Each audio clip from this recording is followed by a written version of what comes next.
ఓం శ్రీ గురుభ్యో నమః. శ్రీ మహాగణాధిపతయే నమః. అయం సరస్వతీదేవ్యై నమః. గురు బ్రహ్మ గురుర్విష్ణు గురుదేవో మహేశ్వరః గురు సాక్షాత్ పరబ్రహ్మ తస్మై శ్రీ గురవే నమః. శ్రీ శ్రమణ సద్గురు పరబ్రహ్మణే నమః. ఓంకార రూపుడై ఓంకార వాచ్యుడై ఓంకార బోధియై ఒప్పువాని తత్వార్థవేదియై తత్వస్వరూపుడై తత్వార్థమును చెప్పుదనరువాని నిత్యుడై శుద్ధుడై నిర్మల జ్ఞానియై సత్యస్వరూపుడై సాక్షియగుచు బ్రహ్మమై బ్రహ్మకు బ్రహ్మంబు తెలుపు సుబ్రహ్మణ్య దేవుడై ప్రబలువాని అరుణగిరియందు వాసమై అమరువాని శరణు శరణనడు భక్తులను సాకువాని శ్రీరమణముని నాదుని మొక్కుదు విమల చెరుతూ శ్రీరమణ సద్గురుదేవాయ నమః.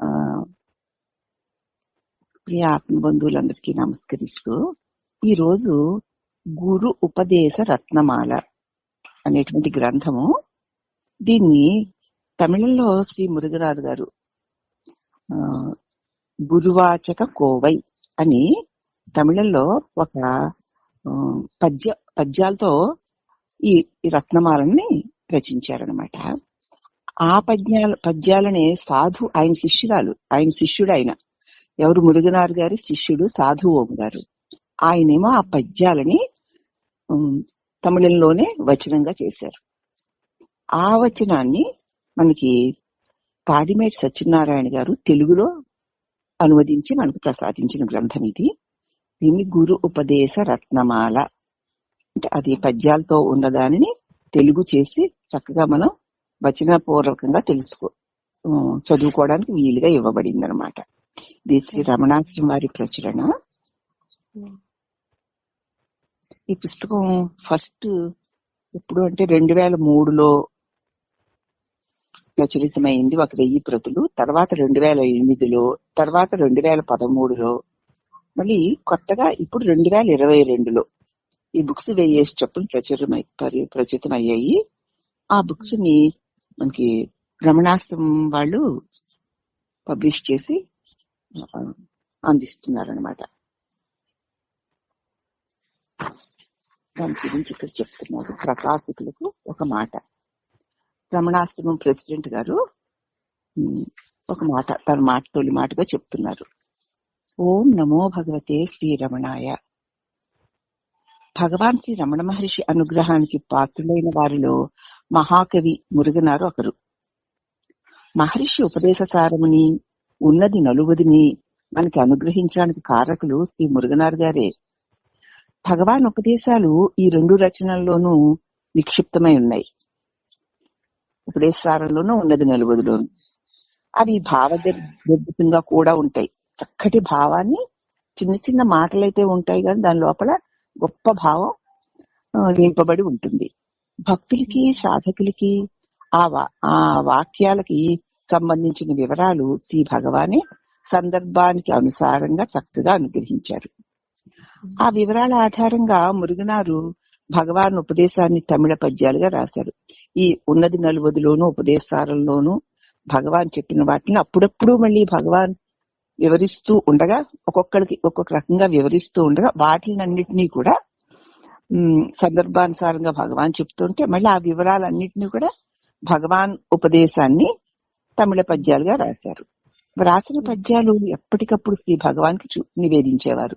భగవాన్ ఈ రోజు ఈ పద్యం రాశాను, ఇది అంశం చెప్పారు కదా, దీని గురించి నీ పద్యం రాశాను స్వామి అని మురుగనారు భగవాన్కి చూపించేవారు. మహర్షి వాటిని చూసి ఆమోదించేవారు. కొన్ని చోట్ల వారే ఇంకా విషయాన్ని వివరణ చేస్తూ తమిళ పద్యాలను కూడా మధ్యలో రాస్తూ ఉండేవారు. శ్రీ మురుగనాథ్ తన పద్య సంకలనానికి గురువాచక కోవై అని పేరు పెట్టారు. ఇలా భగవాన్ అప్పుడప్పుడు ఉపదేశాన్ని, ఉన్నది నలుబదిని సందర్భానుసారంగా వివరించి చెబుతున్నటువంటి అంశాలను పద్యాల రూపంలో అనువదిస్తూ గురువాచక కోవై అని శ్రీ మురుగనాథ్ గారు దానికి పేరు పెట్టారు. ఈ కవితలకి వచన రూపాన్నిగా ఈ కవితలన్నిటికీ వచన రూపాన్ని కవిగారి శిష్యుడైన సాధు ఓం గారు వచన రూపంలోకి మార్చారు. ప్రస్తుత ఈ గ్రంథం గురు ఉపదేశ రత్నమాల, ఆ రచనకి తెలుగు అనువాదం అనమాట. మరి ఆ తమిళంలో పైగా అది మంచి గ్రాంధికమైన తెలుగు, మురుగనార్ది తెలుగు తమిళం, గోప్యమయంగా ఉంటాయి దానిలో అర్థాలు. అలాంటి దానిని వచనం చేశారు సాధు ఓం గారు తమిళంలో. మనకి అసలు తమిళమే తెలియదు, అలాంటి వాళ్ళకి తెలుగు వారందరికీ అందాలనేటువంటి ప్రేమతో దాన్ని తెలుగులోకి మార్చారనమాట. తెలుగునాట భక్తులకి దీన్ని అందుబాటులోకి తీసుకురావాలని మా వాంఛకి రూపమే ఈ తెలుగు గ్రంథం. దీన్ని శ్రీ దాడిమేడి సత్యనారాయణ గారు తెలుగు వచన రూపంలో చక్కగా అనువదించారు. ఈ వచన గ్రంథాన్ని తెలుగు భక్తులకు ఇప్పుడు ఆశ్రమ ప్రచురణలుగా అందిస్తున్నందుకు చాలా ఆనందిస్తున్నాము. భగవాన్ మహాపూజ రోజున 2003 పోయిన సంవత్సరం మహాపూజ రోజున ఇది పబ్లిష్ చేసి మళ్ళీ 4సారి అందిస్తున్నాము అంటూ రమణాశ్రమ ప్రెసిడెంట్ గారు, ఈ ప్రకాశకులైన వారి మాటగా ఇలా అందించబడుతోంది పుస్తకం అన్నారు. తర్వాత దీన్ని అనువాదించిన తాడిమేడి సత్యనారాయణ గారు దీని గురించి ఒక మాట చెప్తున్నారు. ఓం నమో భగవతే శ్రీరమణాయ. ఈ గ్రంథం తెలుగు శాతకి ఎందరో చేయూతనిచ్చారు. ఈ గ్రంథం నేను తెలుగులో రాశాను అంటున్నారు, కానీ ఎంతో మంది నాకు సహకారం ఇస్తే నేను రాయగలిగాను. తెలుగులో రాయడానికి అవకాశం ఇచ్చిన శ్రీ రమణాశ్రమ అధ్యక్షులు శ్రీ విఎస్ రమణన్ గారికి వందనములతో కూడా కృతజ్ఞతలు. గ్రంథ రూప కల్పనకి కావలసిన సలహాలన్నింటినీ ఇస్తూ వచ్చిన శ్రీ టివి చంద్రమౌళి గారికి, తమిళ పదాలకి చక్కటి అర్థన వివరణలు ఇచ్చినటువంటి శ్రీమతి టిఆర్ కనకమ్మ గారికి, ప్రస్తుతం తిరుచినాపల్లి వాస్తవ్యులైన శ్రీ ఎం గోవిందరాజన్ గారికి, తిరువణ్ణామలై శ్రీ రమణనగర వాస్తవ్యులైన శ్రీ ఎన్ శంకరన్ గారికి, ఈ తెలుగు శాతకి నాకు అనేక విధాలుగా సహకారం చేసిన వారికి నేను కృతజ్ఞతతో నమస్కరిస్తున్నాను. ఈ గ్రంథ ప్రతిని ఆశాంతం చక్కగా చదివి సరిదిద్ది సూచనలిచ్చిన రమణ భక్తులు, పూజ్య మిత్రులు శ్రీ పింగళి సూర్య సుందరం గారికి, శ్రీ దోనేపూడి వెంకయ్య గారికి శతసహస్ర వందనములు. ఈ గురు ఉపదేశ రత్నమాల గ్రంథాన్ని భక్తులు చదివి తరిస్తారని ఆకాంక్షిస్తూ తాడిమేడి సత్యనారాయణ గారు. ఒక పుస్తకాన్ని మనం చదువుకుంటున్నామన్నా, అర్థాలు చెప్పుకుంటున్నామన్నా, అలాగే ఒక పుస్తకం ఎవరి చేత ప్రచురింపబడిందో, ఎవరు దానిని మనకు తెలుగులో మనకు అర్థమయ్యే భాషలో అందించారో వారు ఇవన్నీ నేను రాసినవి కావు, నా స్వంతం కావు, నాకు ఇంతమంది సహకరిస్తే నాకు ఇది వచ్చింది తప్ప నాకు నేనే చేసింది కాదు అని ఇక్కడ అహంకారాన్ని ఏమాత్రం ఉంచుకోకుండా వాళ్ళు ఆ గొప్ప గొప్ప విజ్ఞులైన వాళ్ళు ఎలా చెప్తున్నారో చూడండి ఈ పరిచయ వాక్కుల్లో. ప్రతిదీ మనకి మనంగానే తెలుసుకోగలిగాము అన్నది మన అహంకార ప్రకటన. ఏది మనకి తెలియాలనో ఉన్నతోన్నతమైన భగవతత్వం మనకి తెలియాలంటే సాధ్యమా? భగవంతుడు మనం అనుగ్రహించి వాటిని తెలియజేయడానికి అనేకుల సహకార రూపంలో మనకు అందిస్తూ ఉంటే మనకు అందుతుంది. మనం స్వయంగా చెప్పుకోగలిగింది కాదు, వినగలిగింది కాదు, అనగలిగింది కాదు, అనుకోగలిగింది కాదు. ఇది కేవలం పరమాత్ముడి కరుణ వల్ల, పరమాత్ముడు ఎంచుకున్న వ్యక్తుల కరుణ వల్ల మనకు అందింది అనే సంగతి ఇక్కడ మనకి ఈ అనువాదకుడు చెప్పిన మాటల్లోనే అర్థమవుతుంది. ఆయన తాడిమేడి సత్యనారాయణ గారు. ఏం లేదమ్మా, గురువు స్తోత్రం అంటే నువ్వు చేసే స్తోత్రం అంతా నీ ప్రతిబింబంగా చేస్తుంది. ఆయన మనం ఏం చేయలేము, అంతా చేసేది ఆయనే, చేయించేది ఆయనేను. ఆయన ఏమాత్రం మన స్తోత్రం చేయగలిగే స్తోమత మనకు లేదు కదా. మొత్తం ఆయనే మనలో ఉండి తన చేసుకుంటున్నారు అని చెప్పారమ్మా. అది ఒక స్తోత్రం ఒక్కటే కాదు, నేను అనేవాడి ప్రతి కదలిక, ప్రతి పని పరమాత్ముడి కాదు. ఈ నేను అనేవాడు నేనే, నాదే, నేను నేనే అని చెయ్యడం వల్ల అది భ్రాంతిని కలిగించి మళ్ళీ బంధాలను పడేస్తోంది. అవునమ్మా. మరి ఈ నేనెవడాన్ని చూస్తే కేవలం లేనివాడే కానీ ఉన్నట్టు తోస్తున్నాడు ప్రతిబింబము వలె. అవునమ్మా, ఉన్నాడుగా. మరి ఇప్పుడు మనకి ఉన్నాడు కదా, ఉన్నాడు కదా. వాడు స్వయం శక్తి గలవాడు కాడని, వాడి వల్ల స్వయంగా ఏమీ జరగడం లేదని, జరుగుతున్నదంతా భగవంతుని యొక్క దివ్య శక్తి ప్రసరణ వల్ల మాత్రమే జరుగుతోందని ఈ నేనని వాడు గుర్తిస్తే వాడికి నాదన్నదంతా పోతుంది. నాదన్నదంతా పోయిన నేను భగవంతుడే అవుతాడు. అది ఆ సందేశంలో ఉన్నటువంటి అసలైనటువంటి బోధ. అంచేత ఇప్పుడు ఈ ప్రార్థనలు ఒక్కటే కాదు, ప్రార్థనలు, అర్పణలు, ధ్యానాలు, పూజలు ఇవొక్కటే కాదు. నేను అన్నవాడి ప్రతి కదలిక, ప్రతి క్రియ, ప్రతిది ప్రతిది ప్రతిది వాడు కాదు, వాడిది కాదు, ఆ పరమాత్మ. ఇప్పుడు ఇక ఎక్కడైనా అదే కనుక మనకి నిరంతరం గుర్తుంటే ఏ విధమైన అహంకారం గాని, మమకారం గాని, భయం గాని, భ్రాంతి గాని ఉండవు. అది తెలియకపోతే ఎన్ని శాస్త్రాలు చదువుకున్నా, విన్నా, అన్నా, అనుకున్నా ఏ ప్రయోజనము ఉండదు అని ఆ వాక్య యొక్క సందేశం. ఆ సందేశాన్ని మళ్ళీ ఇదిగో గురువాచక కోవైలో మనకి మళ్ళీ వివరిస్తున్నారు. ఎందుకంటే నిరంతరం ఆ మననం వల్ల నేను సత్యమన్న భ్రాంతి పోతుంది, నాది అన్నటువంటి మమకారం పోతుంది. నేను దాన్ని భగవాన్ మిథ్యా నేను అన్నారు. మిథ్యా నేనంటే అసలు దానికి ఏ స్వయం శక్తి లేకపోయినా నాదే శక్తి అనుకోవడం. అసలు అక్కడ నేను లేదు అని కాదమ్మా, నేను ఉంది, కానీ అది స్వయం శక్తి కలిగినది కాదు, ఏది దానిది కాదు అని తెలుసుకుంటే ఆ మిథ్యా నేను అసలు విలువ లేనిది అయిపోతుందని అర్థం. విలువ లేనిది మిథ్యా నేను అంటే ఏ విలువ లేనిది అని అర్థం, అస్సలు లేదు అని కాదు. అలాగే ఈ జగత్తులో మనసుకు తెలియబడేవన్నీ కూడా లేవు అని కాదు, ఏ విలువ లేనివి అని అర్థం. జగత్తు మిథ్య అంటే ఏమిటి? లేకపోయిందా? ఉంది గాని ఏ విలువ లేనిది. ఎందుకు ఉన్నట్టుంటుందే గాని ఉండకుండా పోతుంది, కాబట్టి విలువ లేనిది అని అర్థం, అసలు లేనిది అని కాదు. అద్వైతాన్ని సరిగ్గా అర్థం చేసుకోలేక అధ్వానం చేసేసారు. అసలు లేకపోవడం ఒకటి ఉంది, కానీ అది కలిగి తొలుగుతూ ఉంటుంది. పైగా అక్కడ ఏదో విలువ ఉంది అనిపిస్తుందే గాని దాని దగ్గరికి చేరేసరికి ఆ విలువ కాస్త తరిగిపోతుంది. కాబట్టి దాన్ని మిథ్యా అన్నారమ్మా. అంటే మిథ్యా నేను అంటే నేనన్నది లేదని కాదు, ఉంది, కానీ అది ఏ విలువ లేనిది. దానికే వేగించిన విత్తనం అని, కాల్చిన తాడని కూడా ఉపమానాలు చెప్పుకున్నారు.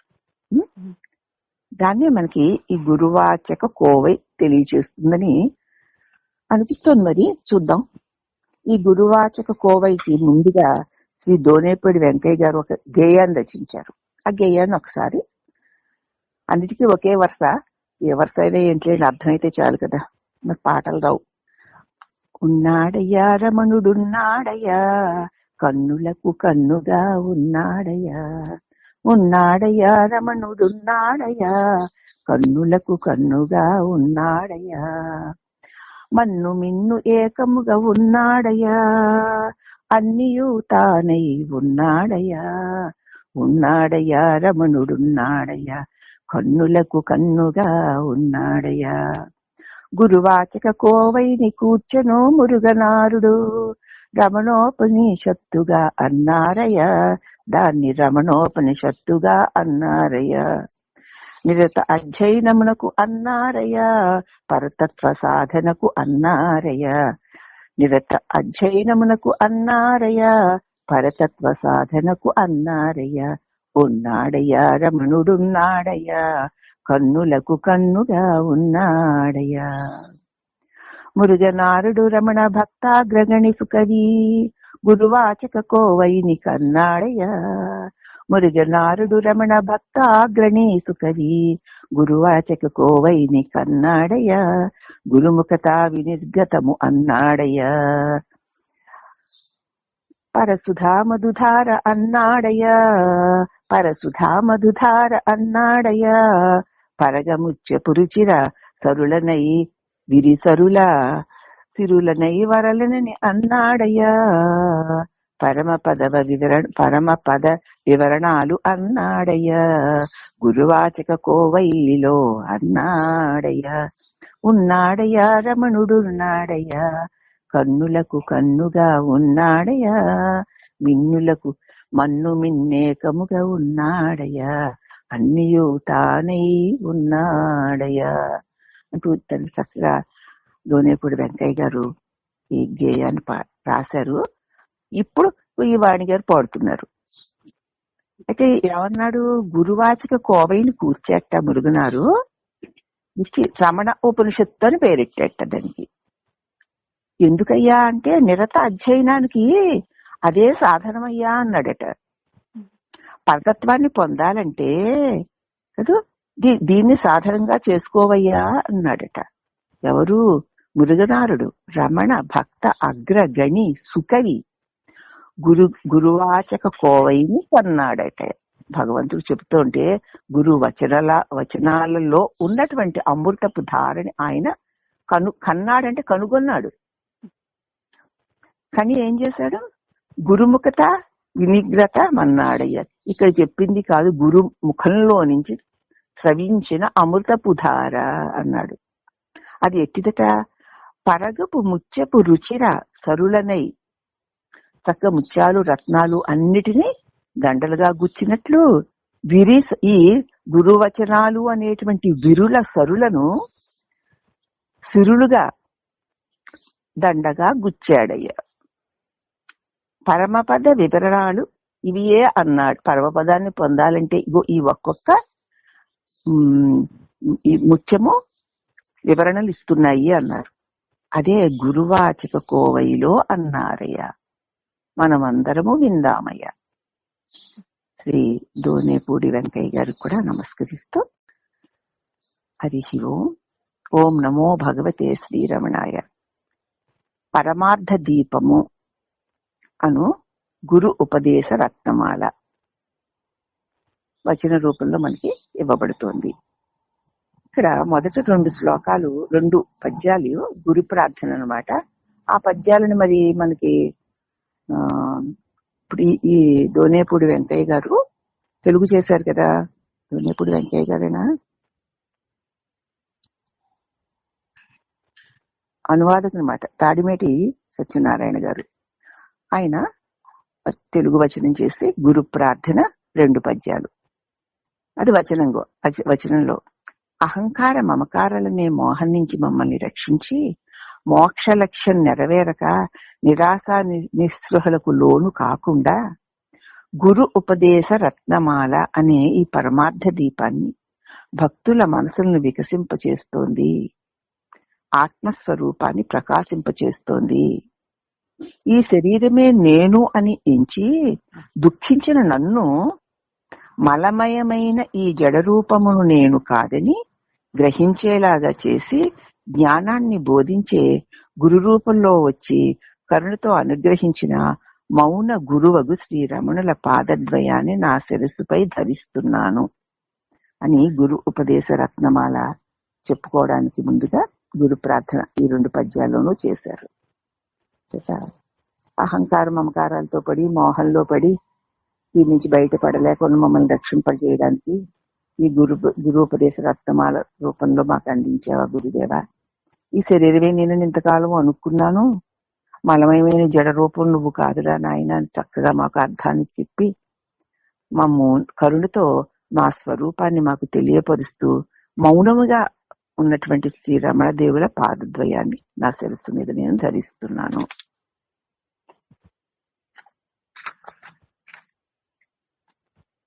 విభిన్నమైన సిద్ధాంతాలకి సంవాదాలకి వెనుక ఉన్న ఒకే ఒక సత్యాన్ని సంగ్రహంగా వివరించి ఉపదేశించడం జ్ఞానవల్లభుడు శ్రీరమణుడు వల్లే అవుతుంది.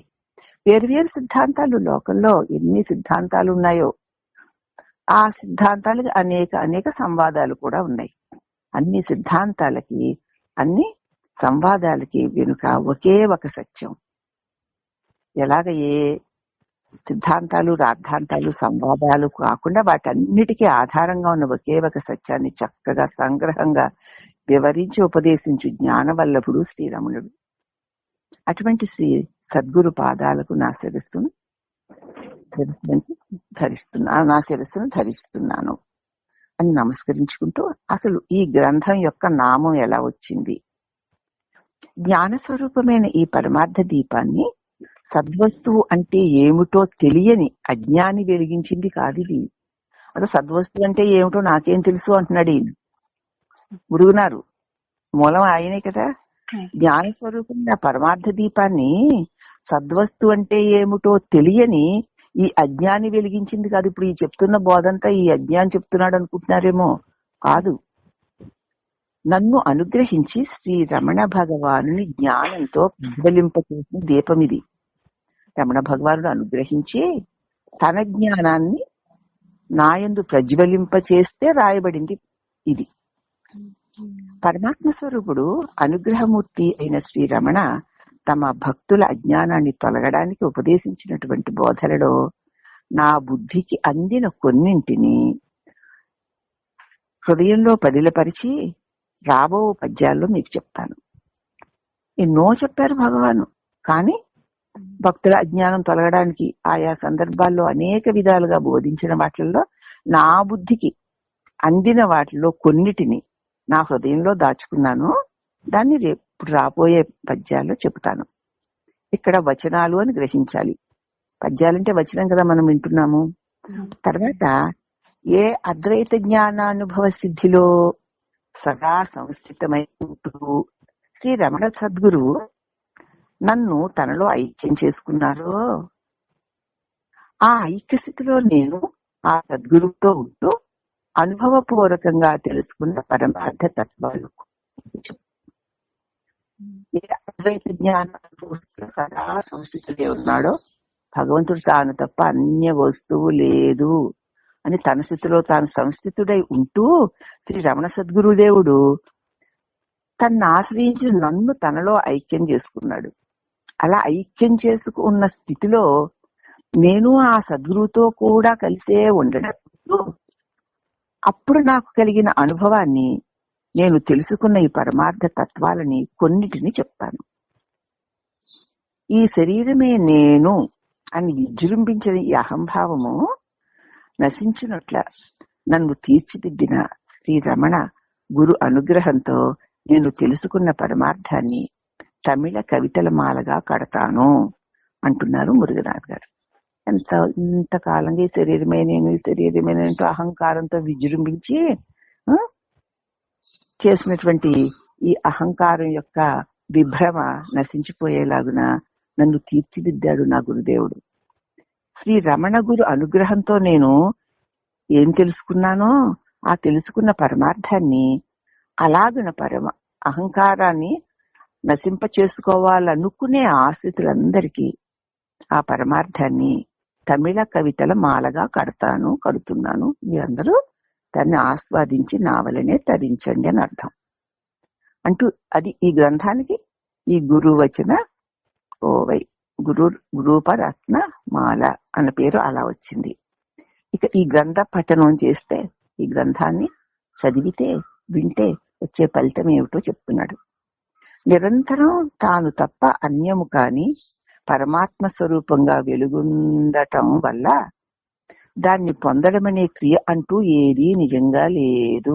నీకు తెలిసినా తెలియకపోయినా, ఎక్కడున్నా ఎప్పుడున్నా, ఎలా ఉన్నా, క్రిమిగా ఉన్నా కీటకంగా ఉన్నా, పాముగా ఉన్నా పక్షిగా ఉన్నా, మనిషిగా ఉన్నా, తెలిసిన వాడిగా ఉన్నా తెలియని వాడిగా ఉన్నా, చదువుకున్న వాడిగా ఉన్నా చదువుకోని వాడిగా ఉన్నా, ఎలా ఉన్నా ఎప్పుడున్నా నీవు పరమాత్మ స్వరూపానివే. నీవు దేనిని చూసి ఇలా ఉన్నాను అలా ఉన్నానని అనుకుంటున్నావో అది ఏది నువ్వు కావు. కాబట్టి నువ్వు పరమాత్మవే అయి ఉన్నావు. దాన్ని పొందడానికి ఏ క్రియ ప్రత్యేకించి ఏమీ నిజంగా లేనే లేదు. ఓహో, నేను ఎప్పుడూ ఉన్నానా, సదా ఉన్నానా? ఆహా, ఒకవేళ క్రిమిగా అయినా ఉండాల్సిందేగా. అలాగే పక్షిగా గాని, పాముగా గాని, పండితుడిగా గాని, పామరుడుగా గాని, తెలిసిన వాడిగా గాని, తెలియని వాడిగా గాని, భక్తుడుగా గాని, భక్తిహీనుడుగా గాని ఉంటేనే కదూ ఎవడో ఒకడు. ఆ ఉండడమే పరమాత్మ. ఉన్నాక అన్నీనా, అన్నీ ఉన్నాక ఉండడమా? నువ్వు ఉండే అన్ని. ఆ ఉన్న నువ్వు పక్షి అయితే ఏమిటి, పాము అయితే ఏమిటి, క్రిమి అయితే ఏమిటి కదా, పండితుడు అయితే ఏమిటి, పావనం అయితే నీకు తెలిసినా తెలియకపోయినా నువ్వు పరమాత్మదే. దీనికోసం ప్రత్యేక సాధన ఏదీ లేదు. అందుకే మహాజ్ఞానులకి పరమాత్మ తప్ప రెండో వస్తువు లేదు, అలా వేరుగా అలా కనపడుతుందంటే అని అవలీలుగా తీసేయగలుగుతారు. ఇప్పుడు మనం గనక సత్యాన్ని గ్రహిస్తే ఏది ఎప్పుడెక్కడ ఎలా ఉన్నా అదంతా అలా ఉన్నట్టుంటుందే గాని ఆ పరమాత్మను విడిచి ఏమీ లేదు అని మనం కూడా గ్రహించామనుకో, ఎన్ని ఉన్నా, ఎలా ఉన్నా, కష్టాలున్నా, నష్టాలున్నా, లాభాలున్నా, భోగాలున్నా, భాగ్యాలున్నా, ఏవి ఉన్నా ఏది ఉండడం వల్ల ఉన్నాయో, ఉండగలుగుతున్నాయో అది లేకపోతే ఉండలేవు కదా. ఆ ఉన్నదేదో అది నువ్వే కదా, నేనంటున్నావు కదా. మరి అమ్మ బాబా ఎన్ని కష్టాలండి బాబు, ఆనాడు నేను అంటావు. ఆ నేనుగారు ఉన్నారు కాబట్టి ఆ కష్టాలు, అవునా? కష్టాలు పోయాయి, నేనుగారు మిగిలారు కదా. ఓహ్ ఏనాటి వైభవం, ఆ గొప్ప ఈ గొప్ప, అలాగండి ఇలాగండి నాకంటావు. అవి పోయాయి, నేను మిగిలింది కదా. ఎప్పుడూ ఉండేది నువ్వే. ఏవేవో వస్తుంటే వెళ్తుంటే ఏది ఉండాలన్నా నేను ఉండాలి, నేనే పరమాత్మ. దానికోసం ప్రత్యేక సాధన అన్నది ఏదీ లేదు. అందువల్లనే మోక్షేచ్ఛ కలిగిన మనసు ధర్మార్థ కామాలు అనబడే చాంచల్యాన్ని పోగొట్టుకోవడమే పరమార్థ దీపం అనే ఈ గ్రంథం యొక్క పఠన ఫలితం. అందుచేత నిజంగా నీకు మోక్షం కావాలి అనుకుంటే నీ మనసిక ధర్మ అర్థ కామాలని కోరకూడదు. అవి మూడు నీకు చాంచల్యాన్ని పెంచుతాయి, ఇంకా అంటాయి. అవి మూడింటిని పోగొట్టుకుంటే నాలుగోది అయినటువంటి మోక్షం నీకు సహజ సిద్ధం అవుతుంది. ఆ సహజ సిద్ధమైన నీ స్వరూపాన్ని వెలిగింపచేసే పరమార్థ దీపమే ఈ గ్రంథం. అట్టి ఈ గ్రంథాన్ని పఠిస్తే మోక్షం అనే పరమార్థ దీపం నీకు లభిస్తుంది అంటున్నారమ్మా. దీని వివరణ ఆయనే చెప్తుంటే నాకేమిటో, ధర్మము, అర్థము, కామము, మోక్షము అని పురుషార్థాలు 4 అని విన్నాం. పూజ చేసుకుంటే అదే. వీటిలో మొదటి 3 పొందాల్సినవి కావలసిన. అయ్యో ధర్మం లేకపోతే అర్థం ఎలా ఉంటుందని ధర్మయుతమైన అర్థం సంపాదించమని శంకరాచార్యులు వారు చెప్పారని భజగోవిందంలో మీరే చెప్పారుగా, 2వ శ్లోకంలో అనొచ్చు కదా. ఎవరికి చెప్పారు? మోక్షం కోరే వారికి చెప్పలేదు, మోక్షం కోరే వారికి చెప్పలా. అది ధర్మ అర్థ కామాలతో కూడి ఉన్న వారికి చెప్పారు, అవునా? ధర్మంతో కూడిన అర్థం అని చెప్పారు. అంచేత నిజంగా మోక్షం కావాలి అంటే మొదటి 3 పొందవలసిన పని లేదు, అసలు వాటిని కోరకూడదు. మనం ఈ సత్యాన్ని బోధించి దానికోసం చేసే ప్రతి ఆ ధర్మ అర్థ కామాలని కోరకుండా ఉండడానికి చేసే ప్రతిక్రియని ఈ గ్రంథం నీకు తెలియజేస్తుంది. వాటిని కోరకుండా ఉండేది ఎలాగో చెప్తుంది. పైగా మోక్షం అంటే పొందవలసిన పురుషార్థమే కదా. దానికోసం మానసిక ప్రయత్న రూపమైన ఒక చలనం కావాలి కదా. సరేలేండి, మోక్షం కావాలన్నా ఒక పురుషార్థమే కదా. దాన్ని పొందాలి అన్నా కూడా మానసికంగా ఒక ప్రయత్నం కావాలి కదా స్వామి. ఆ ప్రయత్నము అంటే అక్కడ చలనం తప్పకుండా, అంటే తలంపు ఉంటుంది కదా అని ప్రశ్నిస్తే పరమాత్మ నిత్య సిద్ధం కావడం చేత పొందడం అనేది మోక్ష విషయంలో పొంతన లేనిది అని ఈ గ్రంథం దారి చూపిస్తుంది. నువ్వు మోక్షాన్ని కదా అడుగుతున్నావు. మోక్షం అంటే పరమాత్మ అంటే నిత్య సిద్ధమై సదా ఉన్నది అవడం చేత దాన్ని ప్రత్యేకించి పొందడం అనేది ఏదీ లేదు. మోక్షం అన్నది నీకు కావాలి అన్న విషయంలో ఒక సాధన చెయ్యాలి అన్నది పొంతన లేని విషయం. ఆ మోక్షానికి దారి చూపిస్తోంది ఈ గ్రంథం. అంతేకాకుండా చలనరహితమైన పరిపూర్ణ నిత్య సిద్ధ నిశ్చల స్థితినే ఈ గ్రంథం అనుగ్రహిస్తుంది. అదే మోక్షం. అసలు ఒక్క తలంపు లేని నిశ్చల స్థితి నాకు కలుగుతుందా ఎప్పటికైనా? నేను దాని యందు స్థిరంగా ఉండగలనా? అవునా? అది ఈ గ్రంథం మనకు అందిస్తుందా? నిజంగా ఒకవేళ నాకు అందించినా నేను దాన్ని అందుకోగలనా, ఆ స్థితిలో ఉండగలనా అన్న సంశయం ముందు వదిలేసి నేను మోక్షాన్ని పొంది తీరుతానని నిశ్చయించుకోవాలి. మనం నిశ్చయించుకొని గ్రంథం వినడానికి కూర్చోవాలి. కాబట్టి అనుగ్రహిస్తూ అందుచేత గొప్ప ఫలితం. పోని పురుషార్థాలు 4 ఇంతకంటే గొప్ప పురుషార్థం ఏముందండి? ఇక ఆ పరమ పురుషార్థమైన మోక్షం దొరికితే ఇక ధర్మ అర్థ కామాలను పొందవలసిన అగత్యమే లేదుగా. ధర్మార్థ కామాలు కావాలంటే ఎన్నో ఎన్నో ఎన్నో క్రియలు చేయాలి. ఆ క్రియలు చేయడానికి మళ్ళీ ప్రకృతి, దేహము, ఇంద్రియములు, మనస్సు, పరిసరాలు ఇన్ని సహకరించాలి. వాటిలో ఏ ఒక్కటి లేకపోయినా ఆ ధర్మం గాని, అర్థం గాని, ఆ కామం గాని ఆచరణకు రాలేవు. వాటి మీద ఇన్నిటి మీద ఆధారపడి చేస్తే అవి వస్తాయి. అవి పోని ఉంటాయా అంటే ఉండవు. అయితే 4వదైన పరమ పురుషార్థమైన మోక్షంలో ఈ వేటితోటి పని లేని నిశ్చింత శాశ్వత శాంతి దొరుకుతుంది. ఇక ఇహపర సుఖ దీనికోసం ఏం చేయాలి? ఇహపర సుఖాలన్నిటికీ సుఖస్వరూపమైన ఆత్మే మూలం. ఇహలోక సుఖాన్ని పొందాలన్నా, పరలోక సుఖాన్ని పొందాలన్నా పొందే నేనే ఉండాలి. పొందే నేను లేకపోతే ఇహలోక సుఖం గాని, పరలోక సుఖం గాని పొందేవాడెవడు? ఇంద్రుడు, చంద్రుడు, ఏదో వరుణుడు, అష్టదిక్పాలకులు, ఈ దేవతలందరూ కూడా ప్రత్యేకంగా నేను అన్నది ఉంది కాబట్టి నేను అగ్నిని, నేను వరుడను, నేను ఇంద్రుడను, నేను చంద్రుడును అంటూ ఆ నేను ఉంటేనే ఆ పరలోకాలు, ఆ పరలోక దేవతలు. ఇక్కడ కూడా నేను చక్రవర్తిని, నేను కోటీశ్వరుని, నేనింత తెలివైన వాడిని, నేనంత పండితుణ్ణి అంటూ ఇక్కడ ఈ ఇహలోకంలో కూడా నేనే. ఇక్కడైనా నేనుండాలి, అక్కడైనా నేనుండాలి. నేనుంటేనే ఇహలోక పరలోక సుఖాలు పొందడం జరుగుతుంది. ఆ ఇహలోక పరలోక సుఖాలకి మూలం ఏమిటమ్మా? ఆత్మ అంటే నేను. నేను లేకపోతే ఇహ పరలోకాలు ఉన్నాయా అంటున్నారమ్మా ఇక్కడ. అందువల్ల వాటి మీద వ్యామోహంతో అల్లల్లాడకుండా నేను లేకపోతే ఏమీ లేవు కదా, ఇహలోక పరలోకాలని అంత గొప్పవి ఇంత గొప్పవని ఎప్పుడూ నేను వచ్చాకానా, నేను ఉన్నాకానా, నేను లేకుండానా? నేను ఉన్నాకానే కదా. నన్ను ఆధారం చేసుకుని అవి ఉన్నాయి గాని వాటిని ఆధారం చేసుకుని నేను లేను కాబట్టి వాటి కోసం నాకు వెంపర్లాటేమిటి? నేను లేకపోతే అవి లేనే లేవు. నన్ను విడిచి అవి లేనే లేవు. ఉన్నా నన్ను విడిచి లేవు.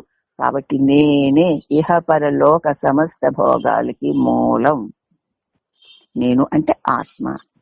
అందువల్ల ఈ వివరణ తెలిసిన తర్వాత వాటి మీద వ్యామోహంతో అల్లాడకుండా ఓహ్ ఏది ఉండాలన్నా నేను ఉండాలి, అది అంత గొప్పది ఇంత గొప్పదని నేను అనాలా వద్దా? ఒక దృశ్యాన్ని చూసామంటే మేము నలుగురు ఉన్నాం ఇక్కడ. ఎవరి బుర్ర ఎక్కడుందో మనకైతే తెలియదు. ఆ నలుగురిలో ఒక దృశ్యాన్ని నలుగురిని చూసామనుకుందాం, అవునా? ఒకడికి ఆహా ఓహో అనిపించచ్చు, ఒకడికి ఆహా అనిపించచ్చు, ఒకడికి అనిపించచ్చు, ఒకడు అబ్బా అదేమిటో అని అనిపించచ్చు. దృశ్యం ఒక్కటే కదా, ఒక్కటేనా? ఆ ఒక్క దృశ్యం ఎవరి దృష్టిని బట్టి వాళ్ళకి అది విలువైంది విలువలేనిదిగాను ఉంటుంది. కాబట్టి ఏ వస్తువు గొప్పది అని అనిపించాలన్నా దానికి విలువనిచ్చే నేనుండాలి. ఏ వస్తువు చెడ్డది అనిపించాలన్నా దానికి ఆ చెడ్డతనాన్ని ఇచ్చే నేనుండాలి. నేను లేకపోతే ఏముంది? ఏం లేదు కదా, దేనికి విలువ లేదు కదా. మరి ఆ నేనే ఆత్మ అంటున్నారు ఇక్కడ. నేనంటే ఆత్మ అంటే దేవుడు కదండి అనుకుంటాం మనం. దేవుడే, మరి నువ్వంటే ఆత్మే, ఆత్మ అంటే దేవుడే. ఇప్పుడు తెలిసిందా? నేను అంటే దేవుడు, అంటే ఆత్మ, అదే మూలం. అందువల్ల సమస్తమునికి నా చేత తెలియబడుతున్నా ఓహో అనిపించేవన్నీ కూడా నన్ను విడిచిలేవు. నేను లేకపోతే వాటికి విలువే లేదు, వాటితో నాకేం పని, అవి లేకపోయినా నేనున్నాను అని తెలుసుకొని వాటి మీద వ్యామోహాలతో అల్లలాడకుండా ఆత్మనిష్టలో ఉండడమే ఈ గ్రంథం చదవడం వల్ల, వినడం వల్ల ముఖ్యంగా మనకు పొందే ఫలితము. అమ్మా తెలిసిందా ఫలితం? ఇప్పుడు తెలియడం ఏంటి అత్తయ్య, ఎప్పుడో మేము అనుభవించేసాం కదా. మరి నిజమే, మరి దాని మీద తెర అలా పడుతూ ఉంటుంది. పడుతూ ఉంటే ఆ తెరని ఇటువంటి బోధల ద్వారా మాటి మాటికి ఆ తెరని మనం ప్రొద్దున్నే లేచాం, నిన్న చక్కగా స్నానం చేసామమ్మా. ప్రొద్దున్నోసారి చేసాం, మధ్యాహ్నం రాత్రి కూడా స్నానం చేసామమ్మా. శుభ్రంగానే ఉంది కదా, రేపు పొద్దున్న లేచి స్నానం చేయకుండా ఉంటామా? ఎందుకు? అది దేహం ప్రకృతి సంబంధమైంది కాబట్టి, ప్రకృతి ప్రతి క్షణము మలినం అవుతూ ఉంటుంది కాబట్టి దాన్ని కడుక్కోవాలి. అవునా? అలాగే ప్రకృతిలో ఉన్నటువంటి ఈ దేహం ఉందంటే అంతఃకరణ కూడా ప్రకృతి పరమై ఉండడం చేత ప్రతి క్షణము ప్రకృతి యొక్క మార్పుల వల్ల మలినపడుతూ ఉంటాయి. ఆ మలినాన్ని వదిలేసి దెబ్బ కట్టి అసలు పరమాత్మ స్వరూపం మరుపుకొచ్చేస్తుంది అని తెలిసింది కాబట్టి ఇక మలినాన్ని పండివ్వకుండా ప్రతిరోజు శ్రవణ మనన నిధ్యాసలతో దాన్ని శుద్ధం చేసుకుంటూ ఉండాలి ప్రాణం పోయే వరకు. అవునా? అదే చేస్తుంది ఇటువంటి దివ్య గ్రంథాలు. మనం రమణుని ఆశ్రయించాం కాబట్టి ఆయన ప్రబోధలకి సంబంధించిన గ్రంథాలన్నీ కూడా ప్రతి క్షణము నిన్ను నువ్వు మరిచిపోకుండా, నీ విలువ నుంచి నువ్వు దిగజారకుండా, నీకంటే విలువైనవి ఏవి తోచినా వాటికి నేనే విలువననేటువంటి స్పృహని విడవకుండా ఉండేలాగా చేస్తాయి. అందుకు అని చెప్తా, అదే దీనివల్ల పొందే ఫలితము అని చెప్తూ ఇక గ్రంథకర్త మనల్ని అందరినీ ఒక వేడుకోలు కోరుకుంటున్నారు. గురు ఉపదేశ రత్నమాల అనే మధురమైన ఈ గ్రంథాన్ని మందబుద్ధిని విమూఢాత్ముడను అయిన నేను నా మనసుతో ఆలోచించి రాశాను అనుకోకండి. మురుగునారు గారు ఎంత బాగా రాశారు అని ఈ మురుగునారు గారు రాశారని అనుకోకండి. అసలే మందబుద్ధిని నేను. అటువంటి నేను ఇంత మధురమైన గ్రంథాన్ని నేను నా మనసుతో ఆలోచించి రచించలేదు. ఆ పరమ పుణ్యుడైన భగవాన్ శ్రీరమణులు మనోతీత అవస్థలో నన్నుంచి నా చేత వ్రాయించారు. మనసుకి అతీతమైన అవస్థలోకి తీసుకెళ్లి నన్నుంచి నా చేత రాయించారు. రాసింది ఆయనే, రాయించింది ఆయనే, రాత ఆయనే. కానీ మురుగనారుడు రాశాడు అంటున్నారు అందరూ. తప్ప రాసింది నేను కాదు. మందబుద్ధినైనా నా వల్ల అవుతుందా? నేను రాయగలనా? సద్గురు అనుగ్రహ కటాక్షం వల్ల ఆ మనస్సు, చంచలమైన మనస్సుని అవతలికి నన్ను తీసుకెళ్లి స్వస్థితిలో కూర్చోబెట్టి నా చేత ఆయన ఇది రాయించారు. నేనన్న కర్తృత్వ భావంతో రచించలేదు ఈ గ్రంథాన్ని. నేను ఎట్లాగా వినయంతో నాది అని చెప్పుకోగలుగుతాను చెప్పండి? నేను రాశానన్న భావంతో రాయినప్పుడు ఈ గ్రంథం నాదేను, నేనే రాశానని ఎలా చెప్పుకోగలను? మహాత్ములు వారి హృదయంలో అనుభవించు మౌన సమాధి చేత తెలుసుకున్నటువంటి ఆ పరమ పురుషుడైన శ్రీ రమణ భగవానుడే ఈ గ్రంథ రచనా బాధ్యత. మహాత్ములైన వారు వారి హృదయంలో వారు అనుభవిస్తున్న అదివ్య మౌన ఆనంద సమాధి చేత ఏ పరమ సత్యాన్ని తెలుసుకున్నారో అటువంటి పరమ పురుషుడైన శ్రీ రమణ భగవానుడిదే ఈ గ్రంథ రచనా బాధ్యత అంతా. ఆయన తీసుకొని ఆయన రాయిస్తే ఇది నా ద్వారా, ఈ పరికరం ద్వారా వెలికి వచ్చింది అంటున్నాడమ్మా. మనం ఈవేళ పొద్దున చెప్పుకున్నటువంటి మెసేజ్ కూడా అదేగా. నేను కాదు ఇది. ఏది జరుగుతున్నా పరమాత్మ అదేనమ్మా. మనకి దగ్గరగా అనుభవానికి వచ్చే మాటల్లో మనం దీనినే చెప్పుడు ఏ పుస్తకంలో చూసినా మనం అనుభవపూర్వకంగా చెప్పుకున్న మాటలే ఇక్కడ విస్తారంగా వస్తూ ఉంటాయి అంతే. అక్కడ మరి అది ఏంటంటే అక్కడ కరుణామయుడు ఉన్నాడు కాబట్టి, ఆయన కూర్చొని ఉన్నాడు కాబట్టి, ఇప్పుడు ఏదో నాలో కూర్చుని అందరిలో ఆయన కూర్చుని ఉన్నాడు. ఎందరూ గుర్తించరు, ఏ కొందరో గుర్తిస్తారు. గుర్తించినా సరే దానికి ప్రత్యేకత విలువని ఇవ్వరు. ప్రత్యేకత విలువని ఇచ్చిన వారికి మాత్రం ఆ దివ్యత్వం తనకు తానే ప్రకటితం అవుతూ ఉంటుంది. ఇప్పుడు ఎవరిలో రమణుడు లేడు? అందరిలో ఉన్నాడు. అందరికి తెలుసు, తెలియకపోయినా ఉన్నాడు. తెలిసి వింటే మనల్ని వేడుకుంటున్నాడని చెప్పాం కదా. ఇది నేను రాసింది కాదు, నాది కాదు, నా బుద్ధికి నేను మందబుద్ధిని, నా బుద్ధికి ఆశ్రయాన్ని ఇస్తూ నా మనస్సుకి వెనకాతల ఉన్న స్థితిలో నన్ను ఉంచుతూ భగవానే నా చేత ఈ పని చేయించుకున్నారు. నేను కర్తని కాదు, సాక్షాత్తు పరమ పురుషుడైన శ్రీ భగవానుడే ఈ గ్రంథానికి బాధ్యుడు అని చెప్తూ దీన్ని అంకితం చేశారు. ఎవరికంటే కల్లా కపటం లేని సద్గుణవంతురాలైన నా తల్లి. నా అజ్ఞానం నశించి జ్ఞానాన్ని సంపాదించుకోవాలని నా తల్లి నాకు జన్మనిచ్చింది. అందుకు నా తల్లి జ్ఞాపకార్థం ఈ గ్రంథాన్ని సమర్పిస్తున్నాను. తల్లి తన బిడ్డకి జ్ఞానం కలగాలని కోరుకుందట. ఈయన తల్లి ఆవిడ కల్లా కపటం తెలియదట. నా బిడ్డకి జ్ఞానం కలగాలని మా తల్లి కోరుకున్న కోరిక తల్లి నాకు ఆ ఆకారాన్ని ఇచ్చింది కాబట్టి ఇది నా తల్లికి జ్ఞాపకార్థంగా నేను ఈ గ్రంథాన్ని సమర్పిస్తున్నాను అంటూ గ్రంథకర్త సకల సంపదలకు నెలవు శ్రీ రమణ భగవాను పాదాలను చేరడమేనని భక్తిభావంతో, అన్ని సంపదలకి నెలవు భగవంతుడే, భగవానుడే, ఆయన పాదాలని చేరడమే మన పరమ లక్ష్యం అన్న భక్తిభావంతో మొగవై కన్న మురుగనారు తమ సద్గురువుల ఉపదేశాలు కొన్నింటిని ఒక మాలగా కూర్చి శ్రేష్టమైన ఒక జ్ఞాన నిధిగా మనకి అందించారు. ఈయన అసలు పేరేమిటంటే రామనాథపురం కృష్ణ సుబ్రహ్మణ్యం అసలు పేరు. ఆయన ఆ పేరుని ఎలా మార్చుకున్నారంటే, తమిళ భాష అంటే చాలా ఇష్టం ఆయనకి. అభిమానంతో తన పేరుని మొగవై కన్న మురుగన్ అని మార్చుకున్నారు. మొగవై అంటే రామనాథపురం అట, కన్న అంటే కృష్ణట, సుబ్రహ్మణ్యం అంటే మురుగనట. అలా ఆయన పేరును మార్చుకున్నారు. వారిని గౌరవంగా అందరూ మురుగనారు అని పిలుస్తారు. ఆ మురుగనారు గారి హృదయంలోనికి భగవానుడు పలికిరించిన అమృతపు నిధి ఈ పుస్తకం, గురు ఉపదేశ రత్నమాల. ఇక మొదటి భాగం, మొట్టమొదటిది ఏమిటంటే ఆత్మ విచారణ. మంగళం. ఈ భూదేవి, ఈ భూలోకవాసులు చేసిన తపస్సు యొక్క ఫలితమే ఆ శుద్ధ పరబ్రహ్మ స్వరూపము శ్రీ రమణ గురువుగా శరీరం దాల్చి అవతరించింది. భూమాత చేసిన తపస్సు వల్లనే, భూలోకవాసులు చేసుకున్న తపస్సు వల్లనే ఆ పరిశుద్ధ పరబ్రహ్మ శ్రీ రమణ గురువుగా శరీరాన్ని ధరించింది. ఆ జ్ఞానపాద పద్మాలను మన హృదయాలలో మనము సదా పరిలముగా ఉంచుకుందుముగాక. సమస్త జీవుల హృదయమై ప్రకాశించుచున్నది ఏమి? అది అహము అనే శుద్ధ బ్రహ్మము.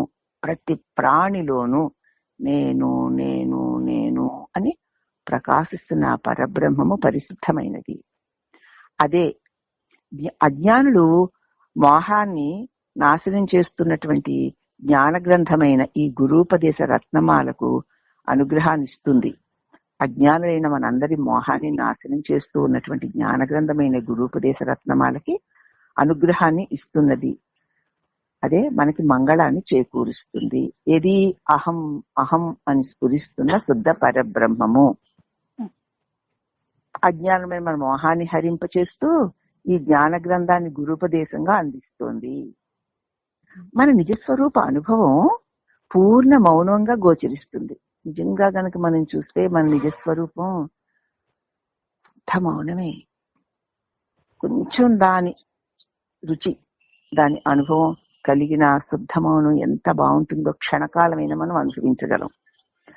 దేహమే నేను అని లేచే అదమ్మా, దేహమే నేను అని లేచే అహంభావానికి అధిష్టానమైన సత్యాత్మ రూపంగా అది ప్రకాశిస్తుంది. అందుకే అస్తమానం చెప్పుకుంటూ కదా, లేచి వచ్చిన నేను అని. ఇప్పుడు మన నేను లేచి వచ్చిన నేను, అవునా? అది ఏది? ఆ లేచి వచ్చిన నేనేది? దేహమే నేను. లేవడమే దేహమే నేను అని లెగుస్తుందమ్మా. ఆ లేచి వచ్చే నీ దేహమే నేను అని లేచిన అహంభావానికి అధిష్టానము, ఆధారము దేని నుంచి ఈ నేను లేచి నేను అనుకుంటోందో దానికి అధిష్టానమైన సత్య ఆత్మ రూపంగా అది సదా ప్రకాశిస్తూనే ఉంది. ఆ పరిశుద్ధ పరమాత్మ స్వరూపమైనటువంటి దివ్య పాదాలను మనము మన శిరస్సును ధరింతుముగాక. పాదాలు అంటే చెప్పుకున్నాం, పాదములు అంటే బోధ.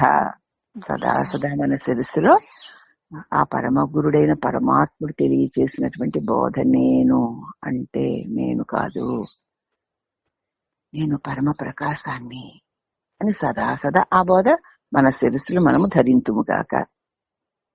ఇక అంతర్ముఖ సాధన చేపట్టిన ముముక్షువులకి ఇప్పుడు మనం ఈ బోధ చెప్పుకుంటున్నామమ్మా, బయటకు చూస్తే ఎవరైనా మనం ఏమైనా పూజలు చేస్తున్నామా, స్నానాలు చేసి మడిగట్టుకుని పువ్వులు కోసుకుని పళ్ళు తెచ్చుకుని దండలు పెట్టుకుని దీపాలు పెట్టుకుని దీపాలు అటువంటివి ఏమి చేయడం లేదు కదా. మనం బాహ్యక్రియలు ఏమీ లేవు కదా దీనికి. అయితే మనం ఏమి చేయడం లేదంటే చేస్తున్నాం అంతర్క్రియ, అంతర్ముఖ సాధన చేస్తున్నాం. ఇప్పుడు మన దృష్టి అంతా అంతర్ముఖమై ఉంటుంది. చుట్టూ ఎన్నో ఉన్నాయి, దేని మీద ఉండడం లేదు. చెప్తున్న బోధని ఎక్కడ వింటున్నావు నువ్వు? ఇది శబ్ద తరంగాలు చెవుల ద్వారా ప్రసరిస్తుంటే వింటూ తదనుభవాన్ని పొందుతుంది నీలో నువ్వే. ఇదే అంతర్ముఖ సాధన చేపట్టాం మనం. అట్టి ముముక్షులు అయిన మనకి విసుగు కలగకుండా సదా ఆత్మసుఖంలోనే ఉండేటట్ల చక్కటి ఉత్సుకతను కలిగించే దివ్య ఫలంగాను, విసుగు వేయకుండా అసమానం ఏమిటి అలా ఏముంటాం అని విసుగు రాకుండా ఉండడానికి, మంచి ఉత్సాహం కలిగించడానికి దివ్య ఫలంగాను, ఆత్మలక్ష్యానికి మార్గాన్ని చూపించే జ్యోతిగాను తురియమే తన నిజస్వరూపముగా ప్రకాశిస్తున్నారు శ్రీ రమణ సద్గురువులు. ఏమాత్రము ఈ అంతర్ముఖంలో ఆ నిశ్శబ్ద బ్రహ్మమునందు నిశ్శబ్దంగా ఉంటుంటే కలుగుతున్న శాంతి సుఖంలో ఉండడానికి విసుగు పడకుండా, ఇంకా ఇంకా ఉత్సాహం కలగడానికి, దాన్ని వదిలిపెట్టకుండా ఉండడానికి మరి తురియమే తన సహజ స్వరూపంగా ప్రకాశిస్తున్న శ్రీ రమణ సద్గురుదేవులు ఆ దివ్య జ్ఞాన జ్యోతిని మనకి ఇచ్చి మన అంతర్ముఖంలో శాశ్వతులుగా ఉంచుతున్నారు. వారి అనుగ్రహము ఒక్కటి మనం పొందితే చాలు, అదే సద్వస్తువ. ఆయన చెప్పినట్టు చేస్తూ ఉంటే అనుగ్రహం పొందుతూ ఉంటాం, పొందుతున్న కలిది చేస్తూ ఉంటాం, అది వస్తూ ఉంటుంది. అందుచేత బంధ విముక్తులు లేని హృదయము కలవాడు ఆత్మజ్ఞానం వల్ల కలిగిన త్యాగమే సౌందర్యంగా గలవాడు. మరుపు చేత కలిగిన దుఃఖాలు పూర్తిగా తొలగిపోయి ఉన్నట్లు నన్ను అనుగ్రహించాడు శ్రీరమణుడు. మరుపు వల్ల నా స్వరూపం చెప్పారు భగవాను, మరుపు వల్ల ఆ సుఖం తొలగిపోయి దుఃఖాలు కలిగేస్తున్నాయి. జారిపోకుండా ఉన్నప్పుడు చెప్తానులేండి మీతోటని. అసలు జారిపోతాను ఎందుకు అనుకుంటున్నావే? భగవాన్ జారినివ్వరు. ఎందుకు జారుతావు? జారి ఎక్కడ పడతావు? పడ్డానికి చోటు లేదు. ఎక్కడ పడతావు? ఎక్కడా పడవు. ఒకవేళ అలా జారి పడిపోతే మరుపు కలిగేసింది అని అర్థం కదా. అక్కడ దుఃఖం కలిగేస్తుంది. ఆ మరుపు కలగకుండా, ఆ దుఃఖం కలగకుండా నాకు ఆశ్రయాన్ని కలిగించినవి రమణ పాదాలే. రమణ పాదాలను ఆశ్రయించినప్పుడు ఇక నాకు మరుపు గాని దుఃఖం గాని కలగకుండా అనుగ్రహించినటువంటి శ్రీ రమణ పాదాలే నాకు లక్ష్యము, నాకు ఆశ్రయము, అదే నాకు శరణ్యము. నాకెందుకు మరుపు కలుగుతుంది? నేను సదా నా హృదయ రమణుణ్ణి, ఆ పరమాత్మ రమణుణ్ణి ఆశ్రయించి ఉన్నాను. ఉంచుకుంటావో తుంచుకుంటావో, బాగు చేసుకుంటావో పాడు చేసుకుంటావో, నిన్ను ఆశ్రయించిన వారు పాడవుతారా ఏమిటి? అది నీ ఇష్టం అంతే. నిర్భయమే కదా. అంత చక్కగా ఆ విశ్వాసం అంత దృఢంగా మనకి తెలియకుండానే మనకి రాదేమో అని అనిపిస్తూనే ఆయన వదలకుండా ఉండే స్థితిని కలిగిస్తాడు రమణుడు.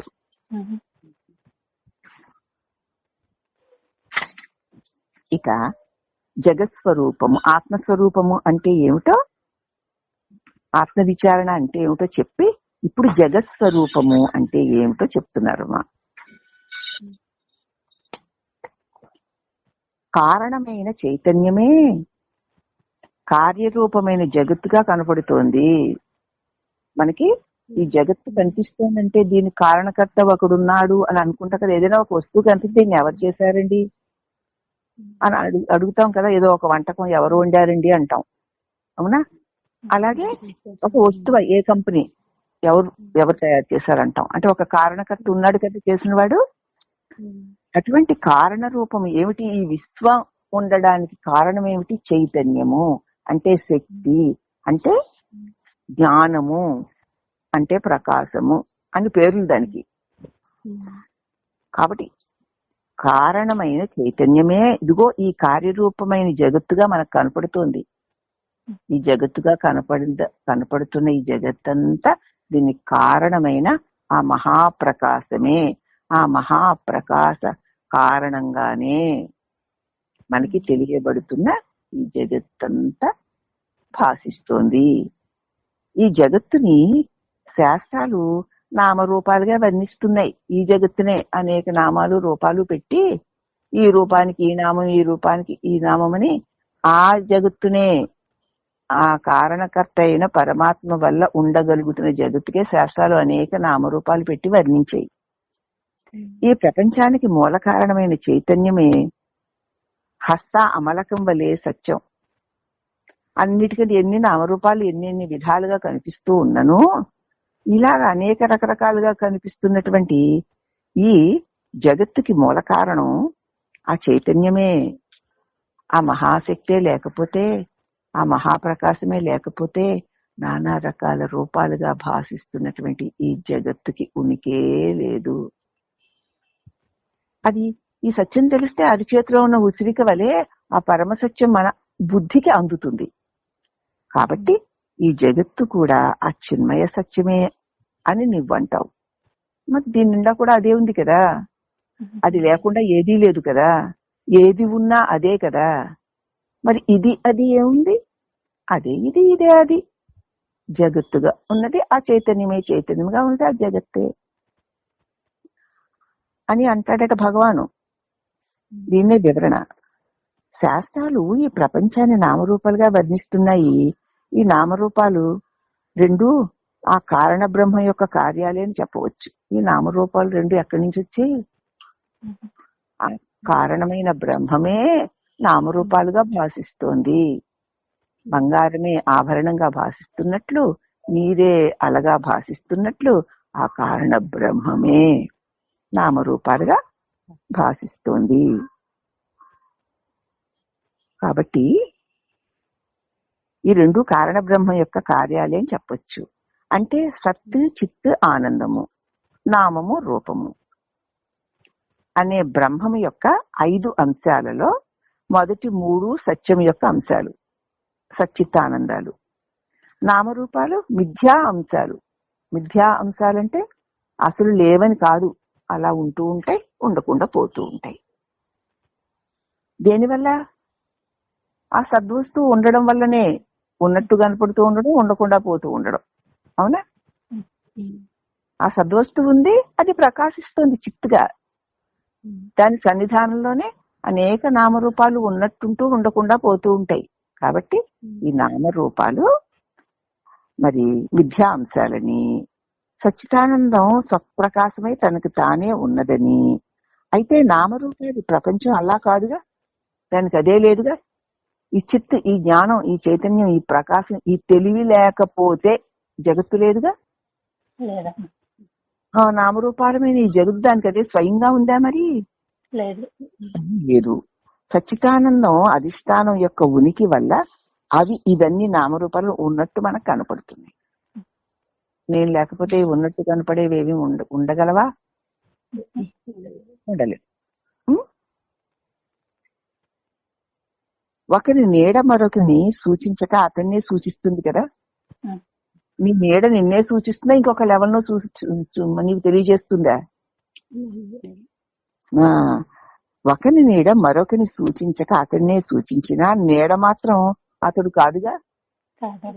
నీ నీడ నిన్నే తెలియజేస్తోందిలే. తెలియచేసినా మరి అతను ఆ నీడ కాదుగా, నీడే కాదుగా. కాదు కదే. బింబ ప్రతిబింబ న్యాయం రెండు ఉన్నట్టు కనపడినా కదా, ఈ బింబము ఆ రెండు కాదుగా. అర్థమైందా? అలాగే మానవుడు ఉండడం వల్ల నీడ కూడా నిజమే అయినట్లు. మరి ఒక ఆకారం, మానవాకారం ఉంది కనుక అతని నీడ కూడా అతని వదలకుండా అది కూడా నిజమే అన్నట్టు నీ వెంట వస్తూ ఉంటుంది. అలాగే కారణ వస్తువైన బ్రహ్మము యొక్క సత్యత్వం వల్ల కార్యవస్తువైన జగత్తు కూడా సత్యమే అని గోచరిస్తూ ఉంటుంది మనకి. నువ్వు ఉండడం వల్ల, మనిషిపైన నువ్వు ఉండడం వల్ల నీ నీడ ఏర్పడి అది నిన్ను వదలకుండా వెన్నంటే నీ మీద ఆధారపడి ఉంటుంది కదమ్మా. అలాగే కారణ వస్తువైన ఆ పరబ్రహ్మం యొక్క సత్యత్వం వల్ల ఇదిగో ఈ కార్యవస్తువైన ఈ జగత్తు కూడా నీడ వలె ఆ సత్యాన్ని సత్యమేను అనిపిస్తుంది. నా నీడ నేనే, అవునా? కానీ నేడే నేను కాదు. కానీ నేనుంటే ఈ మేనుంటే నేడుంటుంది. అలాగే బ్రహ్మం ఉంటే లోకం కూడా ఉంటుంది. ఒక శరీరానికి నీడ ఎట్లాగో బ్రహ్మానికి ఈ నామరూప దృశ్యమైన జగత్తు అంతే. మరి నీడ మిథ్య కాదా? మిథ్య కాకపోయినా మిథ్య అయినా మరి నీడ ఉంటూనే ఉంది కదా. ఇప్పుడు మరి మన నీడకి ఏమైనా విలువిస్తామా? పో అంటే పోతుందా? ఉంటే నష్టం ఏమిటి? ఉండని. ఈ జగత్తు కూడా నీకు నీ నీడ ఎలాగో పరమాత్మకి ఈ జగత్ అలాగా. ఇప్పుడు బాగా క్లారిటీగా చాలా బాగుంది కదా.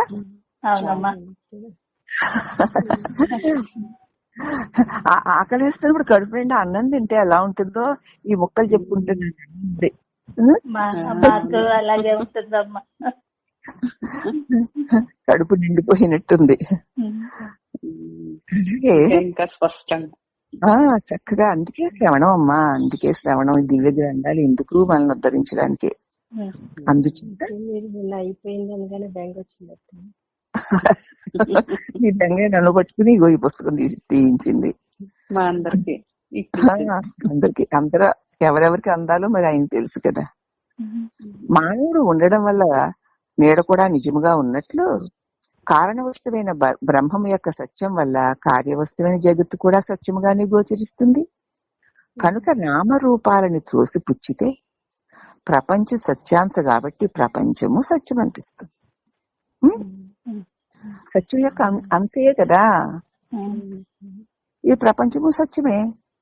నామరూపాలు ఎందుకు చూడాలి? ఆ పరమాత్మ ఉండడం వల్ల ఉన్నది ఇది, అతడే ఇది, ఇదే అతడు అనుకుంటే సరిపోతుంది. మనమేమో నామరూపాన్ని మాత్రమే చూసి ఆ సత్తుని తెలియదు మరి మనకి. ఆ సత్ వస్తువు ఉండడం వల్లే ఈ నామరూపాలు, నేను ఉండడం వల్ల ఈ మేను ఉండడం వల్లే ఒక నీడుంది. ఈ రూపాన్ని విడిచి ఆ నీడ లేనట్లు పరమాత్ముడు ఉండడం వల్లనే నామరూపాత్మకమైన జగత్తుంది. పరమాత్మను విడిచి అది లేదు. నీడకి ఎంత విలువో జగత్తుకి అంతే విలువ. ఆ రూపం ఉన్నంత వరకు నీడ లేకుండా పోదు. అలాగే పరమాత్మ యొక్క దివ్య ప్రకాశంలో జగత్తు కూడా లేకుండా పోదు. కానీ అది విలువ లేనిదే. ఏం విలువనిస్తామో? నువ్వు గట్టిగా విలువని చూసరికి అది కాస్త ఉండకుండా పోతుంది. అంచేత దానికి విలువ లేదు, అనుభవపూర్వంగా తెలుసుకోవాలి. నిరంతరం ప్రకాశించే ఆత్మ దృష్ట్యా ముల్లోకాలని, సప్తలోకాలని చెప్పబడేటటువంటి ఈ లోకాలన్నీ గోచరించడం వల్ల అవి నిజమే. మరి నిరంతరం ఇప్పుడు అప్పుడు అని కాకుండా, అక్కడ ఇక్కడ అని కాకుండా అంతటా నిరంతరం ప్రకాశిస్తున్నటువంటి పరమాత్మ దృష్టిలో చూస్తే 3 లోకాలని, సప్తలోకాలని, అనేక లోకాల గురించి చెప్పబడుతూ ఉంటే ఆ లోకాలన్నీ మరి ఆ ప్రకాశానికి గోచరిస్తూ ఉండడం వల్ల అవి నిజమే. ఆ ప్రకాశం ఉంది కాబట్టి అవి ఉన్నాయి. కానీ నామరూప ప్రపంచం దృష్ట్యా చూస్తే కారణ వస్తువైన సత్యాత్మ వస్తువు కూడా శూన్యంగానే కనపడుతుంది. అవునా? ఇది అర్థం అవుతుంది కొంచెం.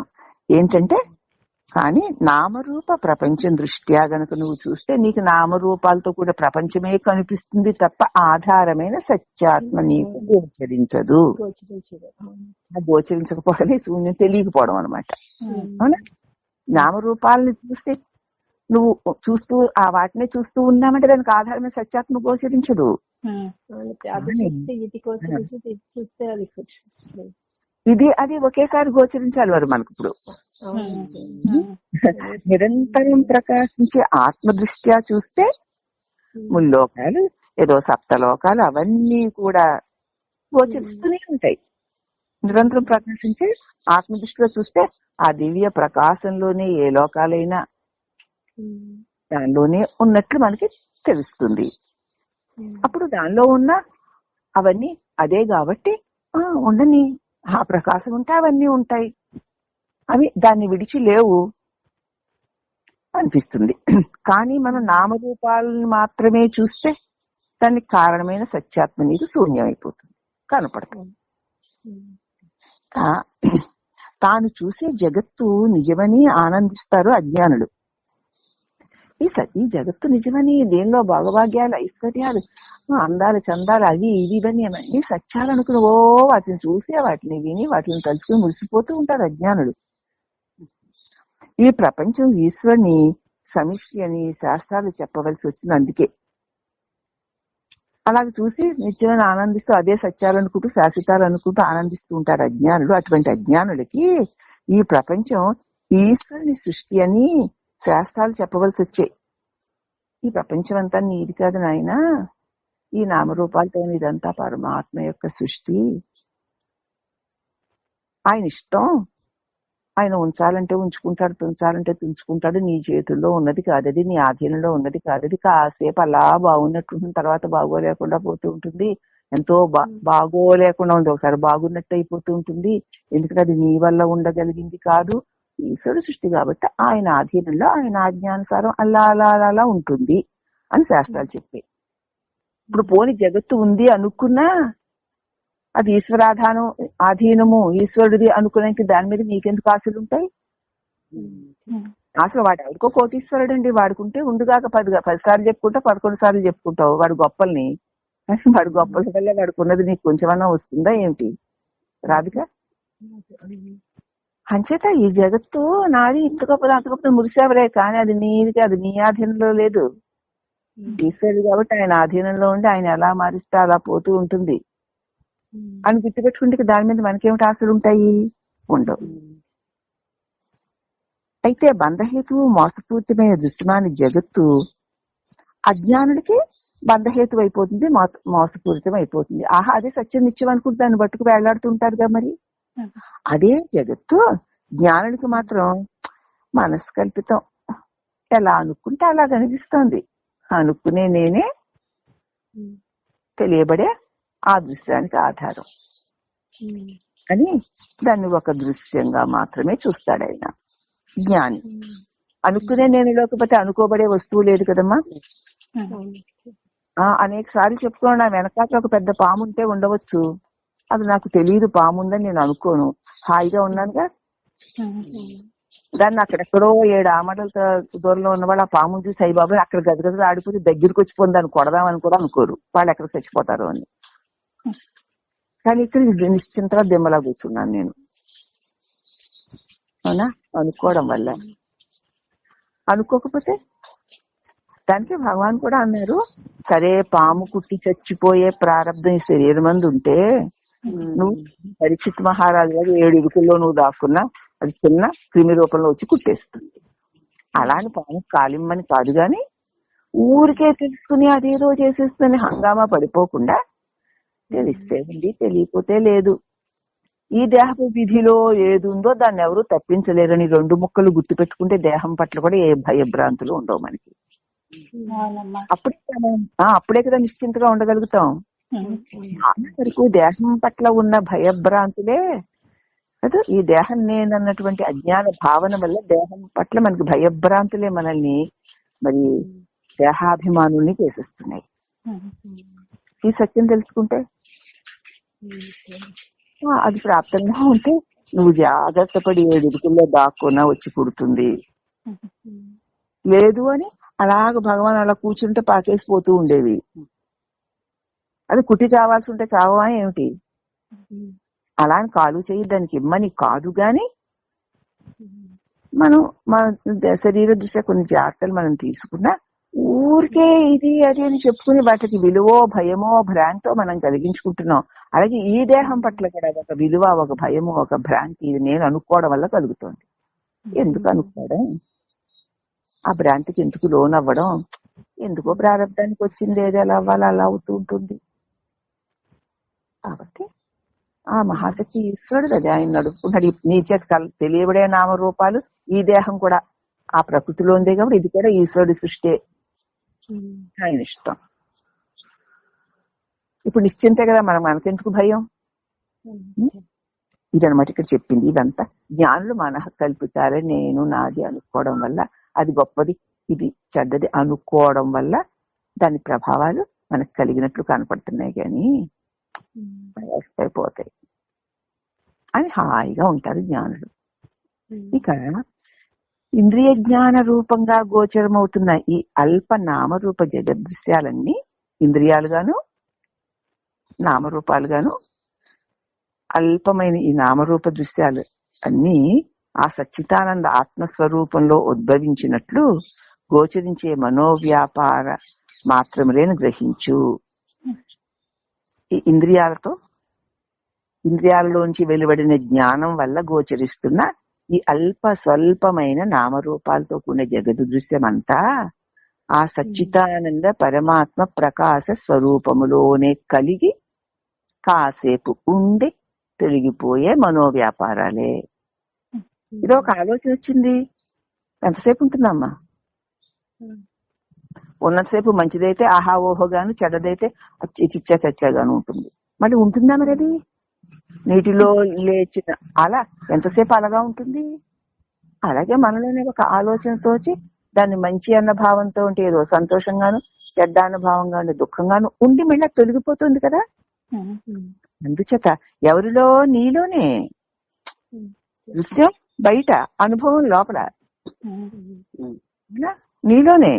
అందుచేత సచ్చిదానంద ఆత్మస్వరూపములోనే ఉద్భవించినట్లు ఉన్నట్లు, అలా ఉన్నట్టు, ఇలా ఉన్నట్టు గోచరించే మనోవ్యాపారమే అది కదులుతూ ఉంటుంది, పోతూ ఉంటుంది అని గ్రహించుకో.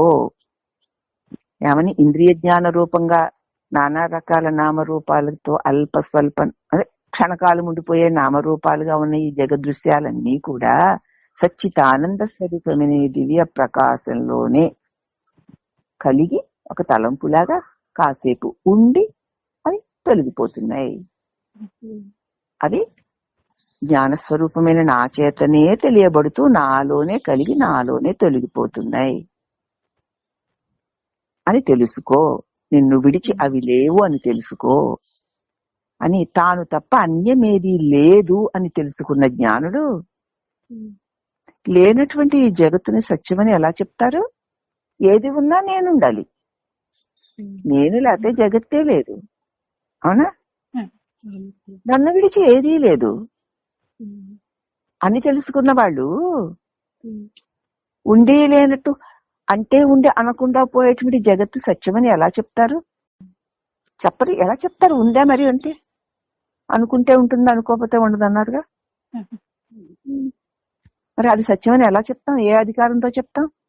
జ్ఞానం కలిగాక ఇక ఇంతకు ముందులాగే ఈ జగత్తు ఇలా చేయాలి, అలా చేయాలి, అలా సాధించాలి, ఇలా సాధించాలి, ఇలా పిల్లల్ని పెంచాలి, అలా పెంచాలి, అది పెట్టాలి, ఇవి పెట్టాలి, ఇవి ఇవ్వాలి, అవి ఇవ్వాలి, అమ్మో ఇది చేయాలి, అది చేయాలి, ఇన్ని భారాలు మోసా, అన్ని భారాలు మోసా, అన్ని ఇంకా మొయ్యాలి, ఏమిటి ఇవన్నీ తెలియక అనుకున్నా లేండి.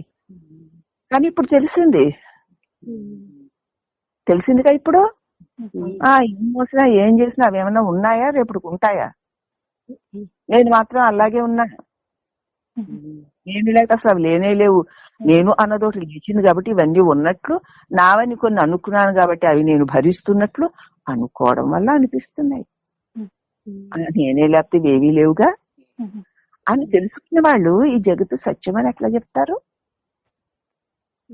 ఎలాగంటే దూదికాయలను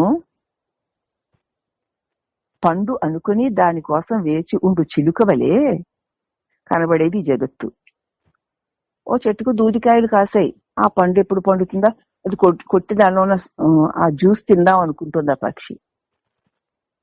ఆ దూదికాయ పండిందనుకో, అక్కడెక్కడా రసం ఉంటుందా? తినడానికి పనికొచ్చే వస్తువు ఉంటుందా? గాలికి ఎగిరిపోయే దూది ఉంటుంది. అలాగే అనుకుని ఆ చిలుకలాగా ఈ కనపడే జగత్తుని నిజంగా దీనిలో ఏదో సారం ఉంది, ఇది వస్తుంది అది వస్తుంది అనుకుంటూ ఆశపడుతూ నిజమైన ఒక వస్తువుగా ఎంచి సుఖాల కోసం ఆరాట పడుతున్న ఓ వెర్రి మానవుడా, దూదికాయలో నుంచి గుజ్జు రసము చిలుక ఆశిస్తే అది పండినా అక్కడి నుంచి అది దానికి ఎలా రాదో అలాగనే క్షణకాలం దాకా కనిపిస్తూ ఎంతో గొప్పది అనిపిస్తూ దానిలో సారం ఉందని అనిపిస్తూ కనిపించకుండా పోయే ఈ జగత్తుని కోసం ఆరాటపడే ఓ వెర్రి మానవుడా, కనపడడం వల్ల ఈ జగత్తు నిజమైతే కనపడింది కదా అండి, కనపడడం వల్లే అది నిజమైతే కనపడే ఎండమావి కూడా నిజమవ్వద్దు, తెలుసుకోని ఆయన అంటున్నాడు. ఇక చూసే నీ స్వరూప జ్ఞానాన్ని వదిలిపెట్టి చూడబడుతున్న ప్రపంచం నిజం అనుకుంటావేమిట్రా? చూసే నువ్వు లేకపోతే చూడబడే ప్రపంచం లేదు కదా నాయనా. చూసే నిన్ను వదిలేస్తావా? చూడబడే నీ చేత చూడబడి ఉండగలుగుతున్న ప్రపంచాన్ని అట్టుకుపోతావా? ఆ విషయాలను పట్టుకు తిరుగుతావా? అలా వాటి వెంట వెళ్ళకు. నువ్వు లేకపోతే చూడబడే ప్రపంచమే లేదు. ఎందువల్లంటే ఈ దృశ్యం ఉన్నట్టు ఉండదురా బాబు, మాయమైపోతుంది. అది నిజం కాదు సుమా. కానీ దాన్ని చూసే నీ నిజస్వరూపము ఒక్కసారి నువ్వు చూసుకో. ఎప్పుడు మాయమైందా? నిద్రలో మాయమైపోయావా? కలలో మాయమైపోయావా? మెలకులో మాయమైపోయావా? నిన్న మాయమైపోయి వేళ పుట్టావా ఏమిటి? నువ్వెప్పుడు మాయమవ్వవురా. నీ చేత చూడబడేదే ఉన్నట్టు కనపడుతూ మాయమైపోతూ ఉంటుంది. ఈ చిన్న విషయాన్ని నువ్వు మరిచిపోయి నీ వల్ల ఉన్నదాన్ని చూస్తుంటే అది ఉన్నట్టు ఉంటూ మాయమైపోతున్నా మాయని గ్రహించలేకపోతున్నావురా వెర్రి మానవుడా. కాబట్టి కానీ చూసే నీ నిజస్వరూపం ఎప్పుడూ మాయమవ్వదు, ఎప్పుడూ ఉండేదే. అదే సత్యం, నువ్వే సత్యాన్ని గ్రహించు. ఆత్మ యొక్క మాయా వికార రూపమే మనస్సు. ఆ మనసుకే ఈ జగత్తు తెలుస్తుంది. ఆత్మస్వరూప జ్ఞానంలో కాదది. అందువల్ల ఈ ప్రపంచానికి సత్యత్వం ఆపాదించగలమా చెప్పండి? ఈ మొక్క కొంచెం అర్థం వదిలేండి. ఎందుకంటే ఆత్మ యొక్క అంటే నా యొక్క ప్రకాశంలో మాయా వికార రూపమే మనస్సు.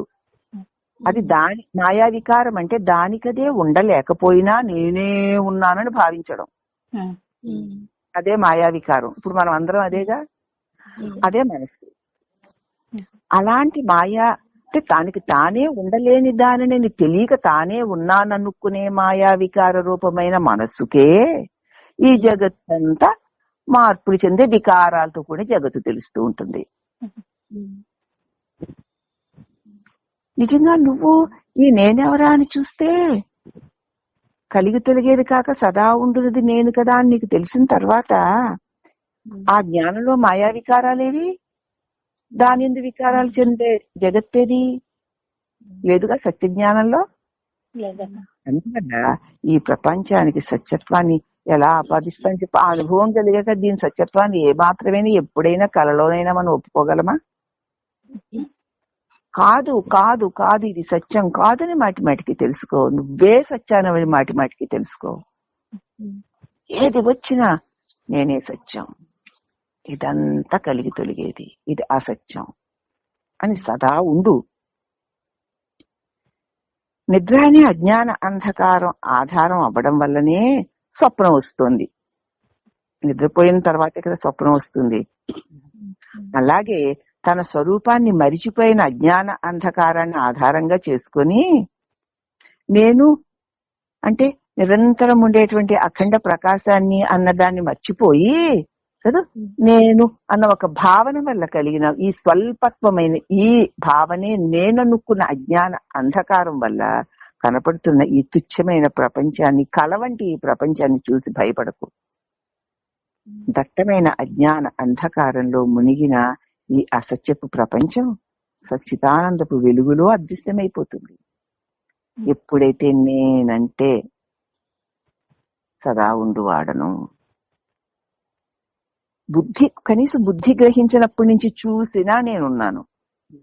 నా చేత చూడబడేవేవి లేవు. అవునా? ఈ ఒక్క మొక్కైనా మనకు అర్థమవుతుంది కదా.